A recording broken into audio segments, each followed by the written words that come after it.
एक बार एक गांव में कन्हैया नाम का एक भोला भाला आदमी रहता था। कन्हैया का उसी गांव में एक छोटा सा घर था। घर में वो और उसकी पत्नी और एक छोटा सा बच्चा रहता था, जो उसकी पत्नी को अभी अभी कुछ दिन पहले ही हुआ था। कन्हैया के पास जमीन तो खूब सारी थी, पर वह सारी जमीन बंजर थी।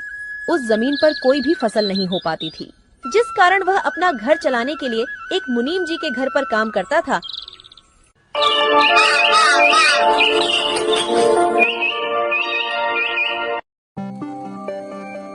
भाग्यवान, ओ भाग्यवान, आज मुझे मुनीम जी के पास बहुत सारा काम है। आज मुनीम जी का अनाज बाहर शहर बिकने को जाएगा, तो मैं आज खाना खाने नहीं आ पाऊंगा। तो तुम आज मेरा खाना किसी के भी हाथ मुनीम जी के घर तक पहुंचा देना। फिर कन्हैया मुनीम जी के घर पर काम के लिए निकल जाता है।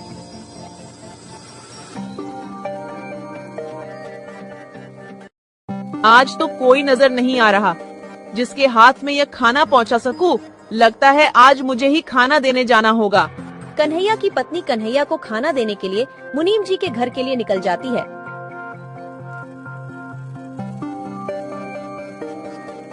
मगर रास्ते में उसे एक सांप काट लेता है।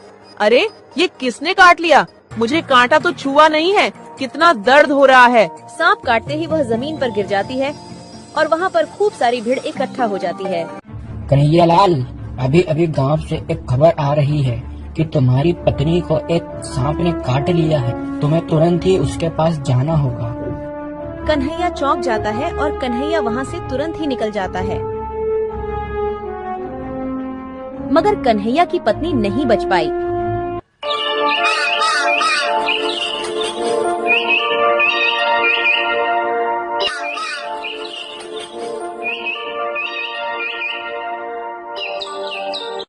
सब खत्म हो गया।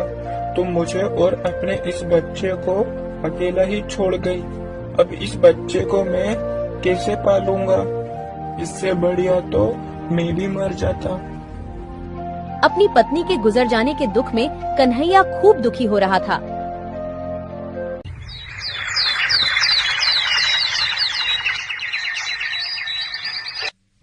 कुछ सालों बाद कन्हैया के जीवन में खुशी का माहौल बनता है।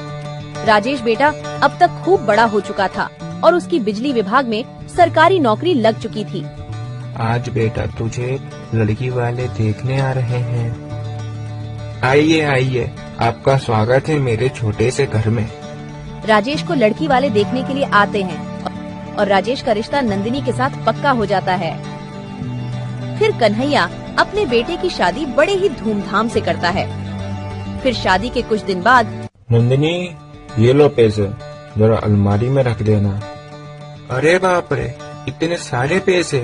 बेटा राजेश, तू इतने सारे पैसे कहाँ से लाया? तेरी तो इतनी तनख्वाह भी नहीं है। अरे पिताजी, ये तनख्वाह नहीं है। अब मैं तुम्हें कैसे समझाऊं? पिताजी, इसे अंग्रेजी भाषा में कमीशन कहते हैं। मतलब तू लोगों से घूस लेने लगा है। और क्या पिताजी? बेटा, तुझे तेरी माँ के गुजर जाने के बाद भी मैंने तुझे पढ़ाया लिखाया और इतनी बढ़िया नौकरी के काबिल बनाया, और आज तू उसी कुर्सी का फायदा उठाकर गरीब लोगों से घूस ले रहा है। तुम्हें क्या पता पिताजी, ईमानदारी के रास्ते पर चलने वाला हमेशा पीछे रह जाता है। आजकल जो ईमानदारी के रास्ते पर चलता है वो हमेशा पीछे ही रह जाता है। ईमानदारी पर चलेंगे तो धीरे धीरे आगे बढ़ेंगे, अगर थोड़ी बहुत घूस खाकर आगे बढ़ेंगे तो बहुत जल्दी आगे बढ़ेंगे। पिताजी, बेटा, जो ईमानदारी के रास्ते से धीरे धीरे आगे बढ़ता है वो बहुत लंबे समय तक टिकता है। जो ये घूस खाकर आगे बढ़ता है वो बहुत ही जल्दी बर्बाद होता है। और आगे तेरी मर्जी। और कन्हैया इतना कहकर अपने घर से निकल जाता है। ठीक ही तो कह रहे हैं कि घूस लेना पाप है। पिताजी की बात तो मान लो। तुम भी चालू हो गई। पिताजी मुझे कम सुना के गए हैं क्या? घूस लेना पाप है। अब मुझे मेरा खाना दे दो, ऑफिस के लिए लेट हो रहा हूँ। इसी तरह कन्हैया का बेटा राजेश लोगों से घूस लेने लगा था।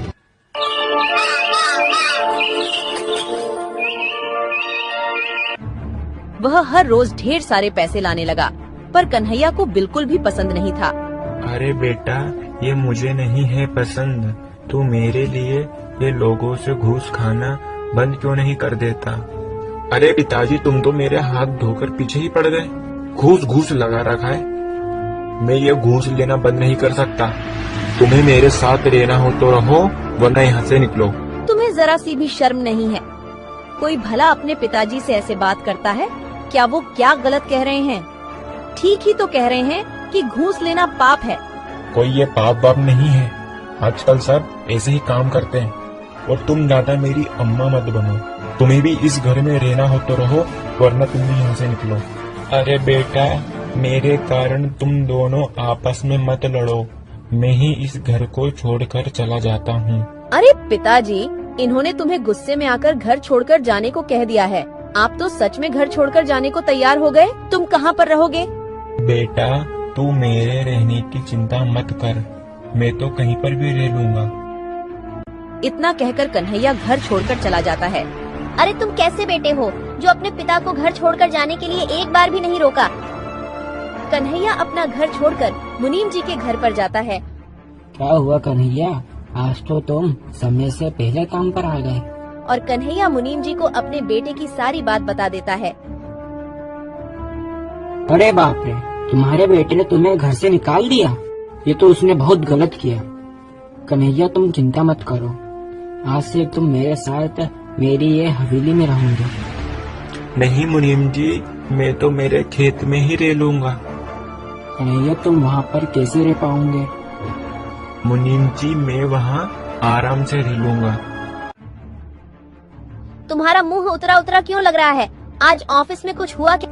हाँ, आज मैं लोगों से घूस लेता पकड़ा गया और अब मुझे अपनी नौकरी से भी निकाल दिया गया है। और मैंने जितना भी घूस का पैसा खाया है वो मुझे सरकार को वापस लौटाना होगा। मुझे बिल्कुल भी समझ नहीं आ रहा है अब मैं क्या करूँगा। कन्हैया अपने खेतों के बीच में एक झोपड़ी तैयार करता है और उसी झोपड़ी में रहने लग जाता है।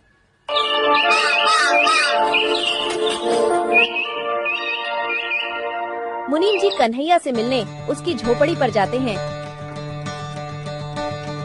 अरे मुनीम जी, आज तुम्हारा ये मेरी झोपड़ी में कैसे आना हुआ? अरे कन्हैया, आज तुम्हारे लिए एक खुशखबरी है। अरे जो तुम्हारी बंजर जमीन थी ना, वो एक फैक्ट्री निर्माण के काम के लिए खरीदी जा रही है, पूरे 5 लाख रुपए में। क्या 5 लाख रुपए?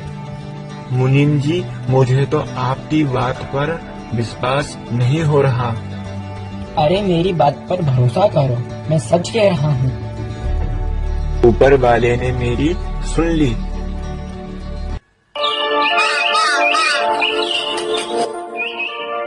कन्हैया अपने बंजर जमीन को बेचकर उसी गांव में जमीन के पैसे से एक बढ़िया सा घर बनवा लेता है। और उधर सरकार द्वारा पैसे लेने के बावजूद सरकार उनका घर भी जब्त कर लेती है, जिस कारण राजेश और नंदिनी को घर खाली करके जाना पड़ा। आज तुम्हारे लालच के चक्कर में पिताजी भी घर छोड़कर चले गए और आज हमें भी घर से बेघर होना पड़ा, तुम्हारे लालच के चक्कर में। आओ राजेश बेटा, अब तो तुम्हारा पिता लखपति बन गया है। तुम यह खबर सुनकर आए हो, मैं जानता हूँ।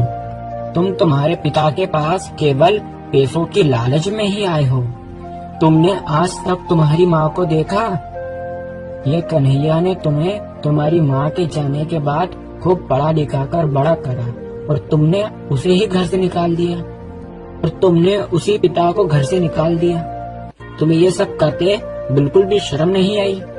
अरे मुनीम जी, अब छोड़िए, वो अभी बच्चा है, उससे एक छोटी सी गलती हो गई।